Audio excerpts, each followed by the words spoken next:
Hi everyone, and welcome to the Pass the Time Players. Tonight we're going to be doing something a little different. Since the COVID pandemic began, almost every week we have been sharing stories that families can share with their kids.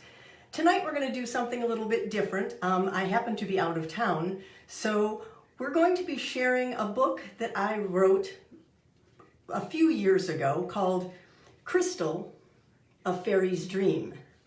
It's going to take a couple nights. I'll only read a short section tonight, and then if you're enjoying it, you can tune in tomorrow and we'll continue on. So again, thanks for joining us. And like we always say, sit back, get comfy, and enjoy Crystal, A Fairy's Dream. I can't believe my ears. Did I just hear the headmistress correctly? How could I be so lucky? Me! I'm only a novice fairy, and I've been assigned to one of the most important tasks in all of the entire fairy kingdom. I'm being sent to the glistening forest. The glistening forest! It's the most incredible assignment, usually saved for the more experienced fairies. Not one that's only 2 years old. Oh, that's in fairy years. My assignment? To sparkle. Well, I can definitely do that. My name is Crystal after all. Perhaps I should back up and tell you how this all came about. My name is Crystal Starlight, and I'm what's known as a dancing light fairy. You never heard of us? Oh, I know you've never seen us. Okay, close your eyes and think back to a time when you may have seen snow. No, not that muddy, slushy stuff. Remember the pure white snow? Yes, the kind that looked like there were diamonds sprinkled on top. Oh, it sparkled and looked so beautiful. Close your eyes. Do you see it? Good. Now look closer. Really close. See us? No, probably not, because we're very good at what we do. We're the tiny fairies that make the snow glint. We dance across the snow and on the branches of trees. The moonlight bounces off our wings, and that's what causes the winter to be so beautiful. That's right. Without us, snow would just look like a sheet of white fabric laid on the grass. Winter would be nothing without us. But back to my story.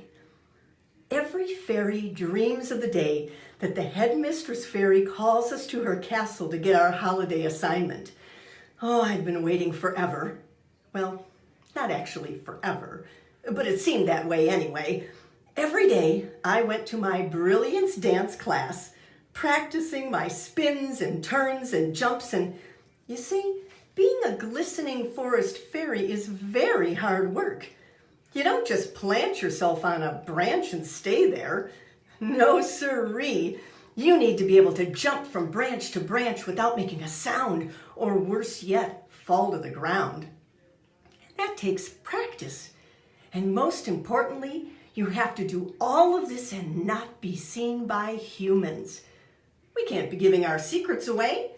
People believe that the shining just happens. Isn't that the silliest thing you have ever heard? It just happens? No, it takes hours and hours of practice. And it's not just one glistening fairy, an entire dance company of glistening fairies. Oh, I wanted so much to be part of that dance company.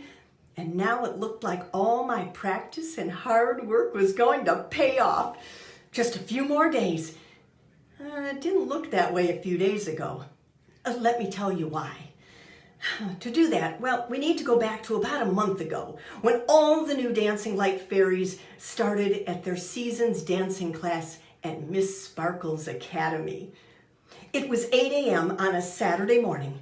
I remember thinking, why can't we have our classes in the evening, as I dragged myself out of my cozy, warm bed. But that was not the case. All new Dancing Light Fairies were required to be at the Dance Academy on time with our wings shining. I made a point of polishing my wings that night for a very special glitter paste. I was determined to go straight right to the front of that class. This holiday season was going to be the best one ever. If I was lucky, I would be picked to be part of that dance troupe that would be sent on that once-a-year special assignment that they kept very secret. Oh, I just had to be picked. Well, I arrived at Miss Sparkle's Academy 5 minutes before the doors opened. Oh, there must have been 100 other fairies flying about, all different kinds. Oh, some had members of secret assignment troop from last year, and I recognized them immediately. They all had wings that shone so brightly that you had to look away. Oh, but I didn't. I wanted to take in every inch of them, study them, learn from them one by one. We all gathered together in one area outside the academy. There were many others just like me, newcomers. This was our first season, and you could tell we were nervous. Our wings just kind of hung on our bodies. They didn't have that sparkle like the older fairies had. Oh, but just wait. Mine would sparkle with the best of them, once I figured out how. Finally, the door opened, and there she was, Miss Sparkle herself. She was beautiful. Her dress was silky white with what looked like diamonds glistening everywhere, and her smile was so kind and welcoming. "I'm so glad you're all here and on time," she said in the softest and prettiest of voice. "Please come inside, find a space at the bar, and we will begin our training. We have a great many things to teach you in a very short time." With that, we all rushed to the doorway. Trying to be polite as possible, I stepped aside to let the others make their way in first. Finally, it was my turn to enter. I couldn't believe what I saw. The room was enormous. It had mirrors everywhere. But then I noticed something. No bars. What was Miss Sparkle talking about? I had specifically heard her say, "Come inside and take a place at the bar." I looked around. All I saw were huge pine trees scattered everywhere inside the room. The other fairies were flying about to get their space on a branch. I froze in the doorway. What was I supposed to do? Where should I go? "Do you need help, dear?" I turned to see Miss Sparkle standing next to me. "You must be new. Don't worry, dear," she said in her velvety voice. "Just go to an open branch." And with that, she flew to a raised platform in the front of the room. I started to find an empty branch, but I couldn't take my eyes off of Miss Sparkle. She was so elegant. I knew right there and then I wanted to be just like her. I wanted to be as beautiful as she was and as kind. Oh, I had a long way to go. "Hey, watch where you're going," came a loud voice just as I tried to land on the first branch I was close to. Unfortunately, someone else was already there. "Sorry, my mistake," I said as I tried for another branch. "Look out! Your wings are gonna get you caught in the branches." Oh, it was too late. I was stuck. I knew better than to fly so close to the needles on the trees. What was I thinking? Now I was stuck, hanging there like an old Christmas ornament that'd been forgotten right before the tree's thrown away. Oh, I twisted and I turned trying to free myself, but nothing was working. The other fairies in the room noticed and started to laugh. I felt awful. I was so embarrassed. "Class, that'll be quite enough." The next thing I knew, Miss Sparkle was hovering next to me. "It's all right, dear. This happens to all of us at one time or another. When I tell you to, I want you to begin to move your wings." With that, she reached in among the needles. Okay, dear, fly to the center of the room." I started to move my wings slowly so I wouldn't get tangled again. Finally, I was free and swooped up into the center of the room. "Now, why don't you come onto this branch next to me? It's free and you won't accidentally get caught again," Miss Sparkle said with a smile that made me feel much better. Now, we will begin our training. So that's how my first day started, and it didn't get much better. It seemed that no matter what I did, what I was told to do, I had to do it at least a dozen times before I got it right.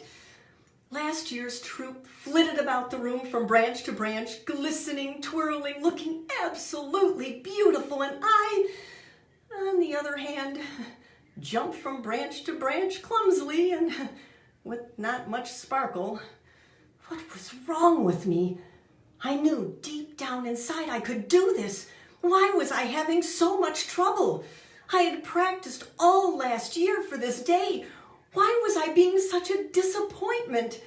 As I flew to the door to head home, Miss Sparkle stopped me.